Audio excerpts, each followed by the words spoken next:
Hi everyone, I'm Dr. Alisa Kauffman, a practicing dentist for 40 years, and I am so excited about this product called DensureFit. I'm going to show you how to use it today, and yes, I'm a dentist, but it's so easy to use, and the secret is it's almost exactly what we use in the dental office. In fact, I like it the same, so I've been using it. Here's how you start. There's a little bottle of primer. You're going to undo the primer.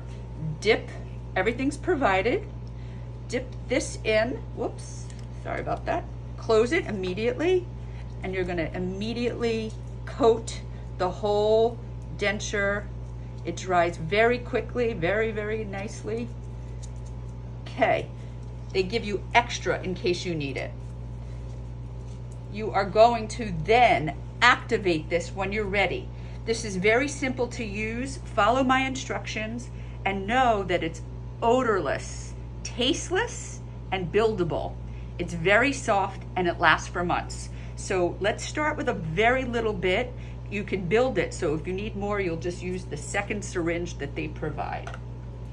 Okay, so there's a little arrow. You're gonna turn the arrow. That activates it. You're then going to put in the trough one line, and then you're going to put 1, 2, 3 lines more. Okay. Then I'm going to place it in the mouth. I can't show you the patient because of HIPAA, but I'll be right back.